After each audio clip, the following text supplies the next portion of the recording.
Welcome to From Burnout to Bought Out, the podcast for business owners who are tired of being the hardest working, lowest paid employee in their own company. I'm Jon, joined as always by Ryan, and together we've spent years inside owner-led businesses helping founders go from running on fumes to running a business that actually runs without them. Every episode we break down the real problems nobody talks about, the burnout, the bottlenecks, the blind spots, and show you what it looks like to build a business that's profitable, sellable, and doesn't need you in the building every day to survive. Whether you're grinding through a plateau, thinking about an exit, or just trying to take a vacation without your phone blowing up, you're in the right place. Let's get into it. Good afternoon, Ryan. Good afternoon, John, or Juan in Espanol, or John in Wales. Yeah, yeah. Or Yanni in Greek. There are Yeah, many you go a lot of ways with that. variations on my name. As long as they're not swear words, I'm happy. Well, not that you hear, so I'm sure. Oh, I hear them, yeah, Right? quite a bit at home. Yeah, but I'll keep my wife out of this for now. We should have her on one day as a And your special two guest. and your 2-year-old. Yeah, yeah, amongst the rest of them. Oh What are yeah, we talking? let's have your wife on. We'll do a therapy session, and we'll have the listeners vote on who won That would be particularly uncomfortable. for you. That'd be entertaining. Actually, we should Oh, have we're gonna have to announce that. We should have both of our wives on at some stage, and then we can they can deconstruct us entirely. I'm sorry, I didn't hear that. It was technical difficulties. Yeah, yeah, exactly. Quite right, my dear. All right, we are talking about something quite specific this week. It's a good topic. I like it. Well, I chose it. You came up with it, but I picked it. Do I get any Yeah, kudos for that? nice. Yeah, it's usually a show about nothing, and now we're actually talking about something. For once, we just tallied up What's our the listeners. topic today, John? The topic today. That's right. Yeah. That's right. What's that? We've got 5 listeners now, not 4. Mr. David Todd, owner of Easy Mobility Solutions in Roanoke, Virginia, let us know that he is indeed our 5th listener. And so, in his glory, we are going to make him a sponsor for this episode. So you get what you pay for, David, which is a $0 sponsorship and a great ad.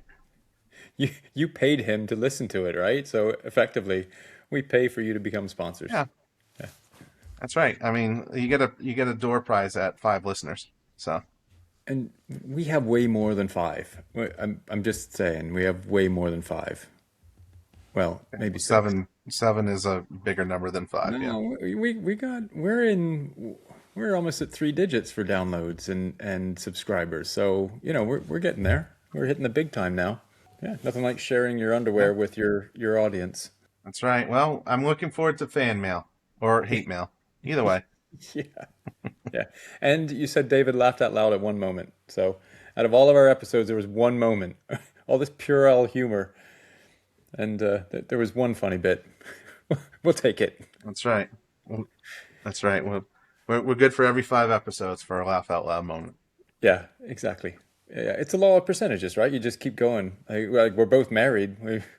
We hit the jackpot in the end. Just got to keep asking. That's right. That's right. Alrighty, let's get to it. EOS doesn't do money. So EOS, obviously, entrepreneurial operating system, is a widely used OS. We love it. We think it's a great framework, a great base framework.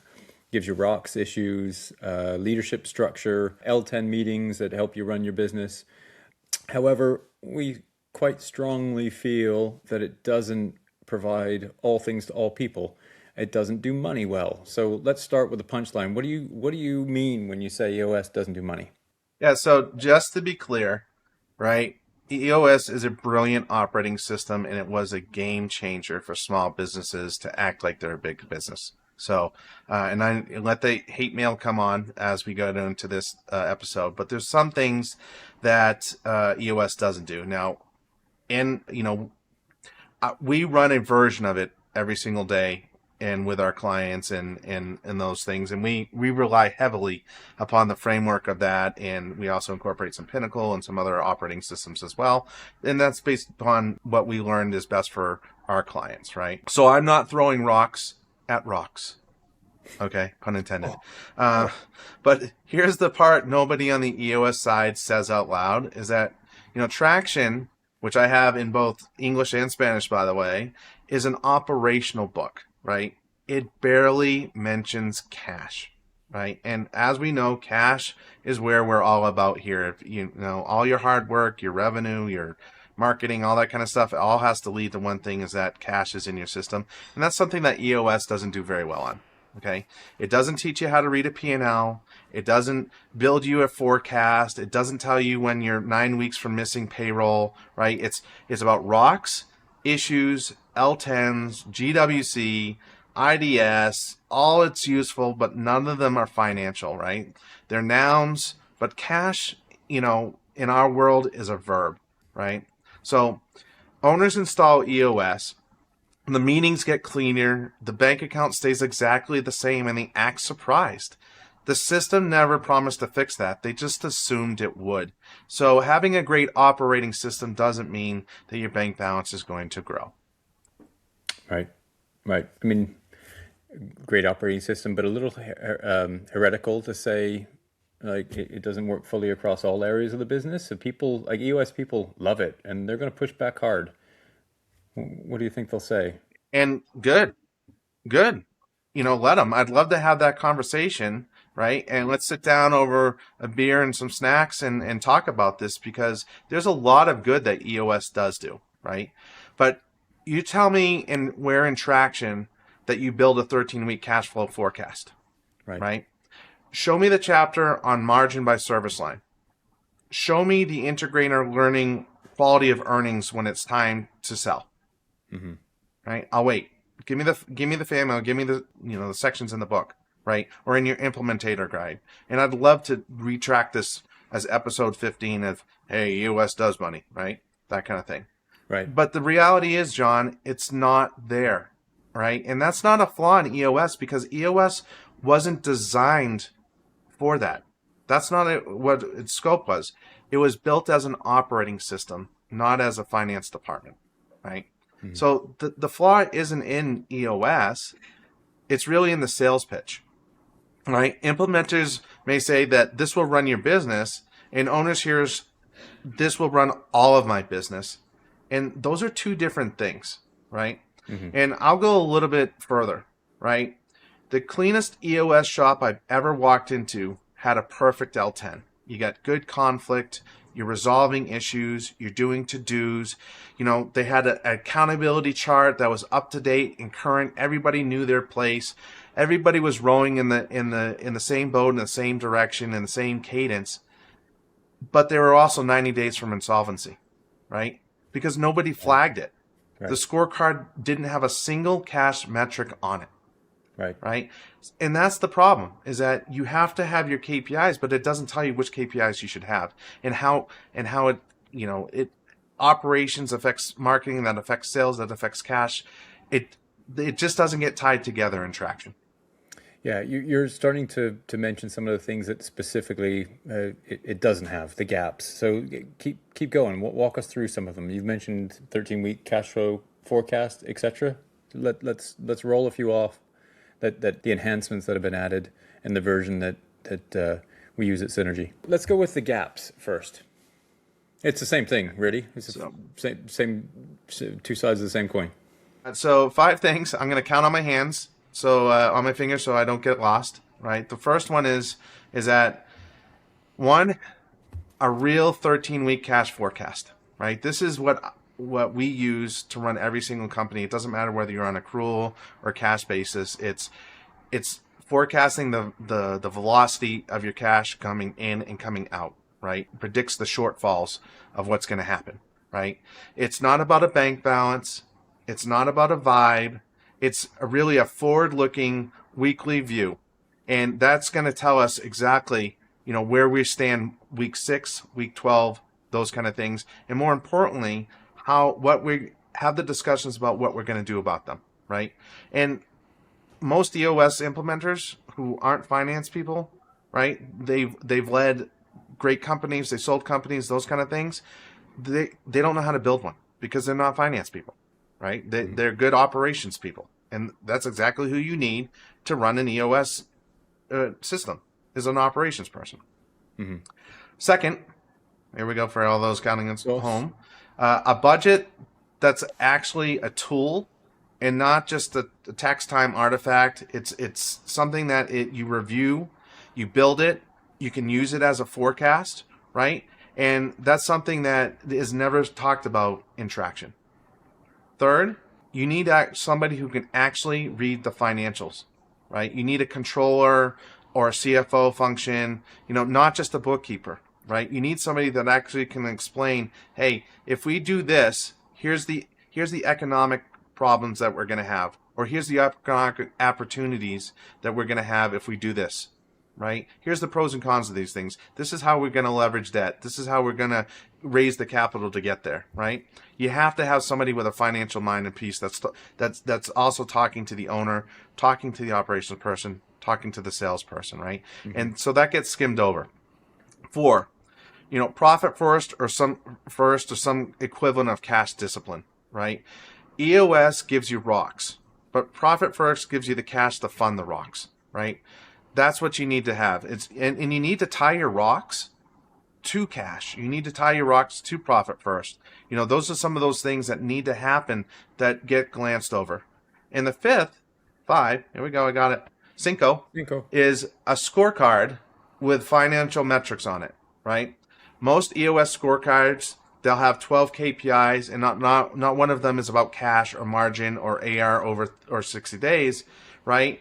It's all about operations, or it's about sales or leads or marketing or whatever it is. But it all has to tie back to cash, right? And that's the discipline, and that's the problems that I see. Yeah, those are pretty rock solid gaps, right? I mean, in running a business, sure, EOS has the structure and the cadence, and it's game changing. When I was first introduced to it, I was like, wow, I've been in business for 15 years. This suddenly makes sense of how to run everything. But without the information that you just mentioned, you're still flying blind for making decisions. Why don't EOS implementers fix it themselves? Like, they're in there. Why don't they fix it? I think there's a couple things. One is it's uncomfortable. They might not be their forte, right?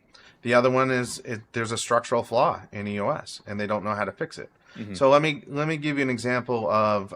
So I have been in EOS implemented quarterlies and annuals and those kind of things. And if you don't have an operating system and you only have EOS to choose from, go for it. Right? It's going to be better than anything else. I want to say that as a disclaimer as well. Right? Operating without an operating system is a no-fly zone. Don't do it. Okay? So something is better than nothing. But here's the thing that happens in a quarterly meeting, and it's 7 hours plus or minus an hour. Right? We've been in there, and here's the breakdown. We got 3 hours of IDS. We've got 2 hours of rocks. We got 1 hour of a VTO review. We've got 1 hour of EOS tools or team building or whatever you have. All very important. You got 30 minutes of a check-in. What's your expectations? What's our priorities? What are those kind of things? How was your business and personal best for the last 90 days? And then you have 30 minutes for reviewing the prior quarter. Okay? That's it. And it's mostly, how did we do on our rocks? Mm-hmm. Did we complete them or not completing? It's 0 or 100%. That's it, right? And then you go through the financial metrics, and it's, well, did we hit them or not hit them? There's no discussion, mm-hmm. Right? You literally have to try to bring that up in the IDS. That happens 3 hours later. Mm. You get 30 minutes to discuss what happened in the last 3 months financially. Right. Mix that in with the rocks, right? That's it. And inside that 30 minutes, you don't have any time. There is no expectation. Well, we were 95% of our goal. Nope, 0% or 100%. Mm-hmm. Right? And that's the problem with that. So when I say EOS doesn't do money, it's not my opinion. It's a fact, right? Mm-hmm. So me sitting there as the CFO, I get maybe 10 minutes. of talking about the financials. There's a lot lying on that, right? It doesn't have to be all operational or sales or marketing. Yeah, it's the lifeblood of the organization, right? Like when you're making decisions about setting rocks, like that's a financial decision just as much as it's an organizational, operational one, right? You want to grow a part of the business out, you want to increase sales around a specific area. That's not just a marketing problem. That's a financial problem to say, okay, well, are we able to invest in the business to be able to grow in that area? Are we set up for success with operational delivery of it, right? So finance is infused across all elements of the business. Yeah, so, I mean, obviously there'll be owners out there that are listening of the 5 people. If they're all our people, they all are running it, and they've already got that problem solved. But if they should be having some aha moments to say, holy crap, these guys are right. Mostly Ryan is right. I'm just here for cannon fodder. What's the diagnostic? What should they be doing now? How should they be trying to address the gap that you just described? So I think you've got to ask yourself 5 questions, and you need to be really honest with yourself, right? The first one is, can you tell me your cash position for the next 13 weeks? Not just your bank balance, but your projected ending cash by week by week. If not, you have a gap. Okay. Mm-hmm. You're flying blind. You don't know what's going on. Second is, can you tell me your gross margin by service line or product? Right. Last month, what's your forecast from this month, next month, the whole shebang? Or are you just looking at it like, one all overall sales gross margin instead of your 4 product line or service lines, right? If it's lumped together, you're missing out. Third is, does your scorecard have at least 3 financial KPIs on it? Cash, margin, AR overdue. Does it have profit first accounts, right? Anything to that effect. Fourth, when you make a $50,000 decision, do you model it before, or do you just say yes? My gut says that, yeah, we should do this, right? Or do you actually have a scenario saying, well, let's see what this looks like and what that impact is going to be financially, right? And operationally. And what do we have to do marketing, right? How do we support that decision? And I think the 5th one is, in your finance, in your accountability chart, who's in your finance seat? If the answer is, yourself or your bookkeeper, right? You got the wrong person. If you're doing over $1 million, you need to have somebody else in that seat that's going to help you strategically grow. And help you make the right decisions for where you're taking your business. We had a conversation recently with an owner who doing over $1 million and didn't know his financial earnings, right? His SDE or his EBITDA, right? They just had no awareness. And I think, that should be something that you're aware of on a week by week basis when you're making decisions. So you mentioned scorecard. That's kind of the root to this. You said most of them are missing financial KPIs. What should be on there? What are the specifics of the KPIs that track financially? So if we're talking about cash, which is what we should be talking about with a lot of these small businesses, is how much cash on hand is there? And we're talking about your QuickBooks balance. We're not talking about your bank balance, right? Your QuickBooks balance has outstanding checks that haven't cleared yet, right? Mm-hmm. And they could be hundreds of thousands of dollars there. Second one is weekly collections versus forecast. How good are our collections? We should be able to project out 4, 6, 8 weeks of our collections with relative certainty, because that's how you make decisions. If I know I'm bringing in $250,000 in the next 2 weeks, I can use that money to fund that new vehicle I want to buy, right? But if I'm seeing a cliff come out in 6 weeks, maybe I want to hold off on that purchase and figure out what's going on with my sales department. Mm-hmm. AR overdue as well is a great collections method. How well are we collecting money? A lot of the owners that we talk to just go in and say, oh, we've got money today. That's fantastic. They have no idea who's paying them and why or how and when. And that's really dangerous when you're getting up to $4, $5, $6 million, right? You're just counting and praying on the money that's coming in. And I think, we also have to take a look at, our gross margin percentage, right? Our revenue per employee. Those are the metrics that will help us forecast, our and anticipate our hiring needs. So if our revenue per employee is starting to skyrocket, right? then we have to look at our operations and our utilizations and say, okay, we're at about 95% capacity. We can't take on another job. We need to hire, right? Those are those things that will help you. Quick word from our sponsor, Easy Mobility Solutions, our 5th listener. Oh, here we go. What? You're about to make this a metaphor for fractional CFOs. I can feel it. I was not going to. You were. Your eye twitched. It's involuntary, John, but fine. Just the facts. Easy Mobility installs ramps, stair lifts, accessible bathrooms, power chairs. They get people unstuck. That's the whole business. And nothing. That's it. A great company that helps families. wait, no fractional CFO comparison? No business ramp callback?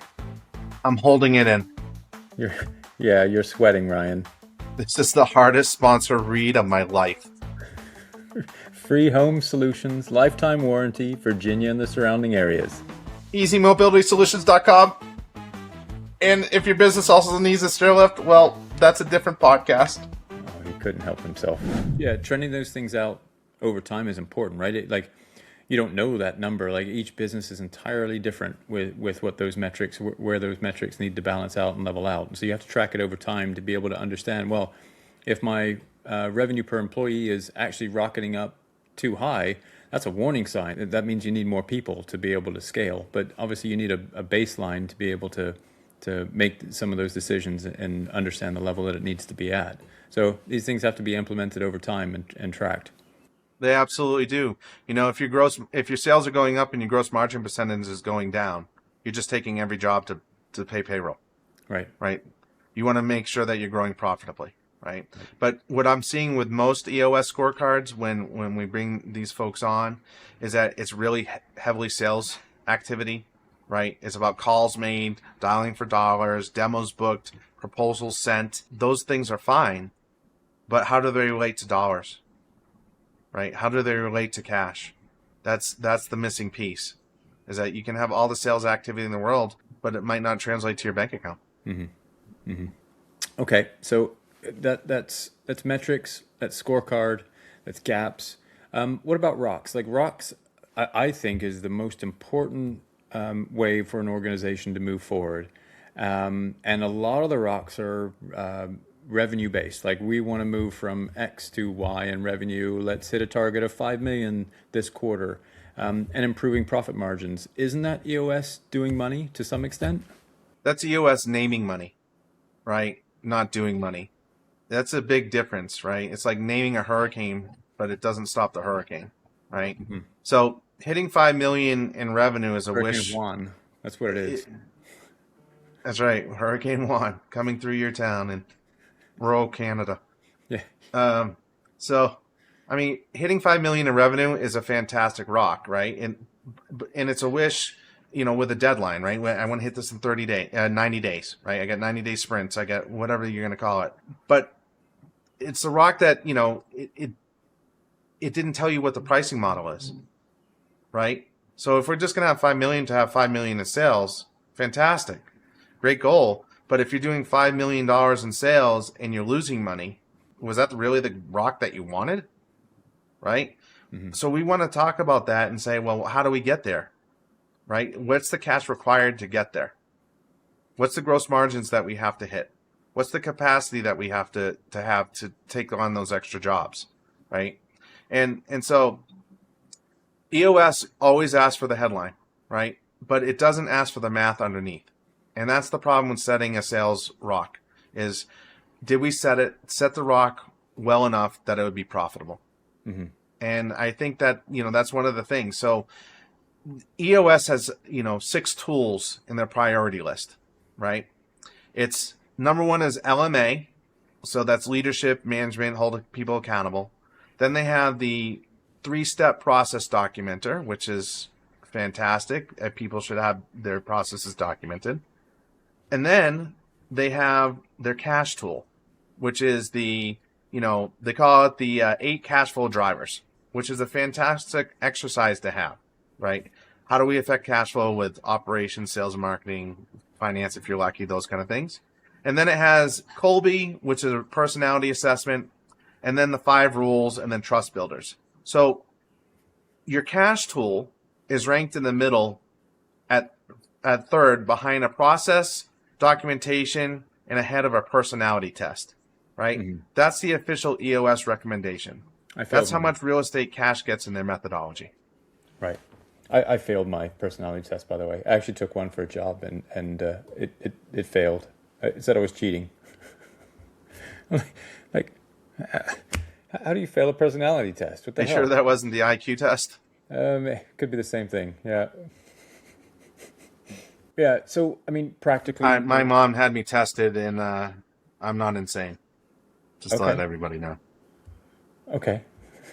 I'm not sure. That mothers always say whatever's necessary to make sure we're healthy, right? True. Yeah. She said I was special. Needs. Yeah. Yeah. Oh, she left that out, but yeah, thanks, John. We all are. You know, unique individuals. Practically, what does an owner need to combine EOS with to really be whole here running their business?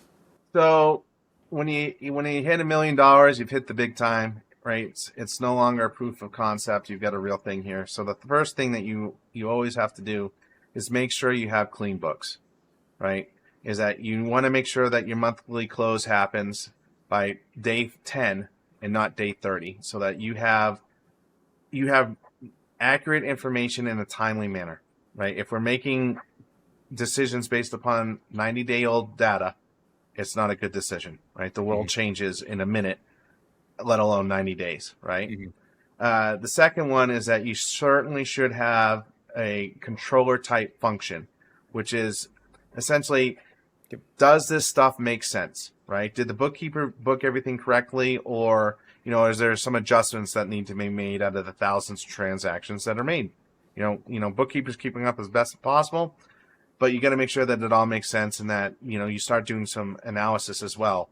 Why is utilities expense up higher than it was the last 3 months, right? Those kind of things, and have somebody dig in there and get some answers.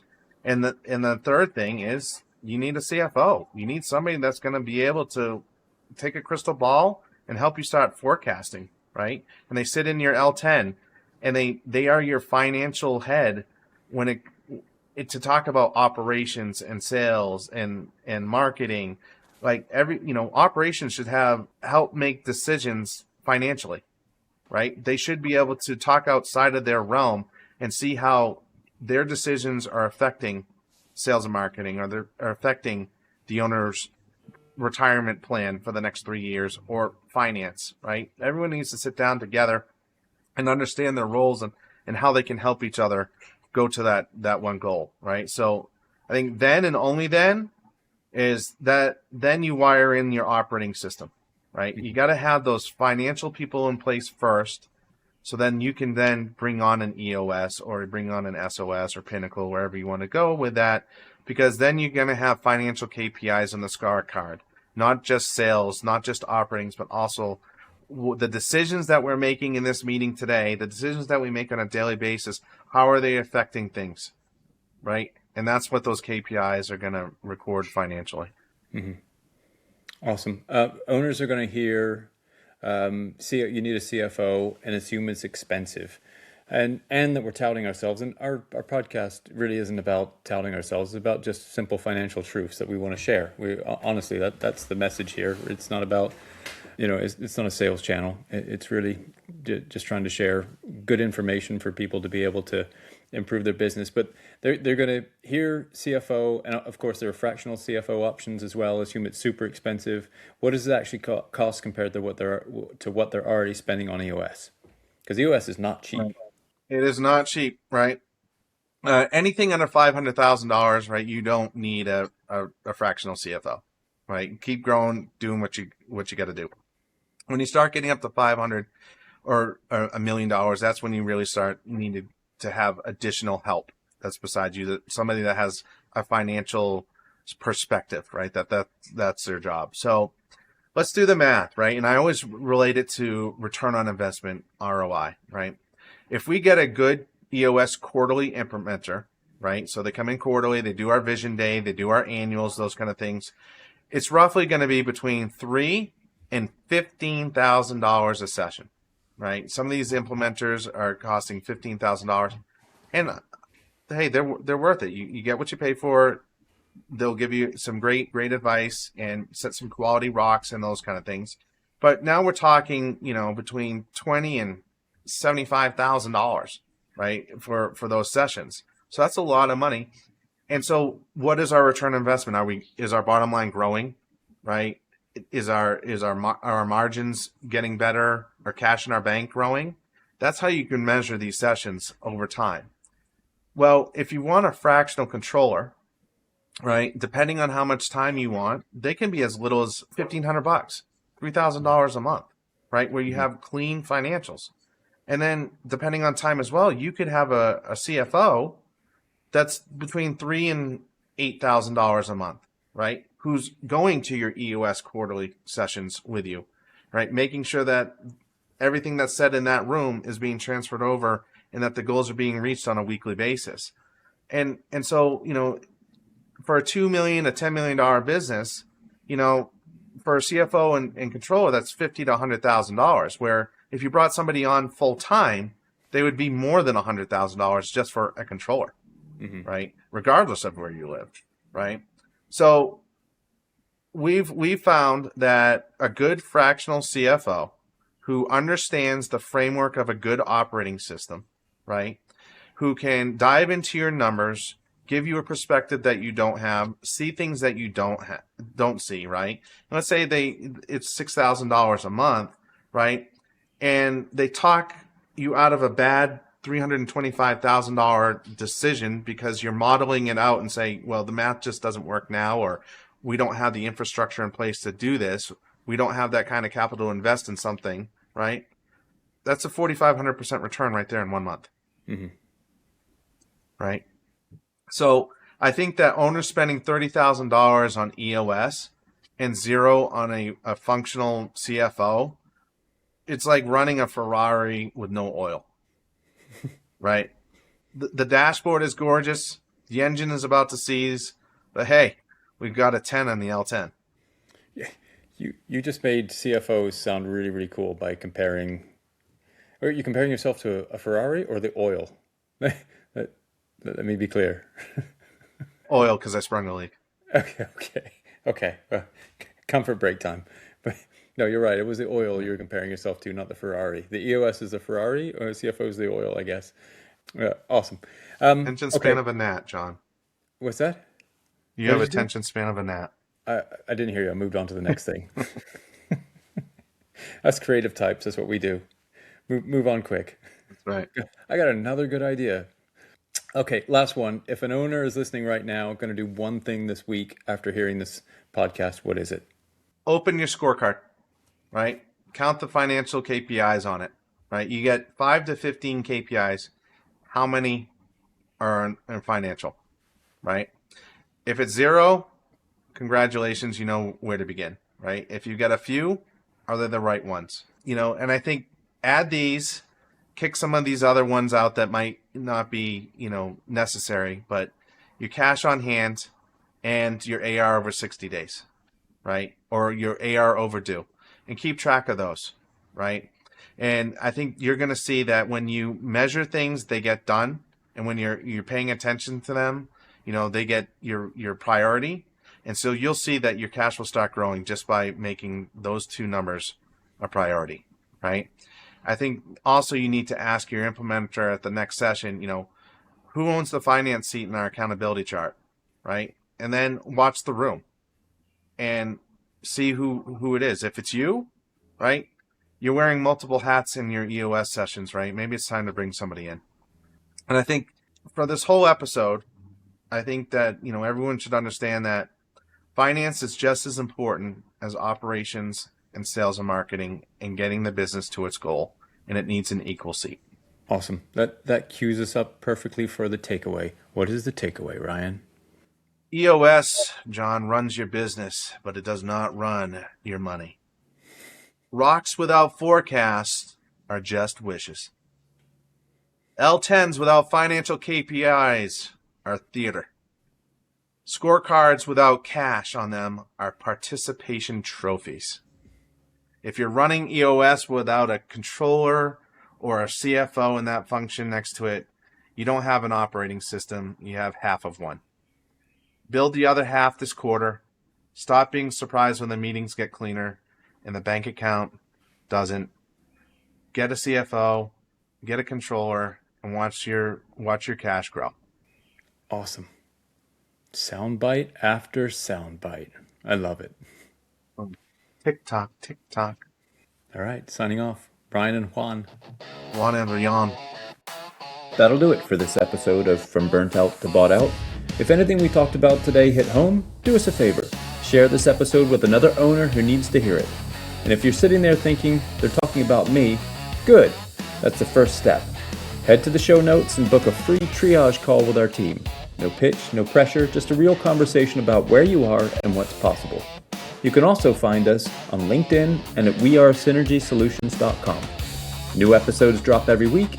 Until next time, stop running the treadmill and start building something you can actually sell.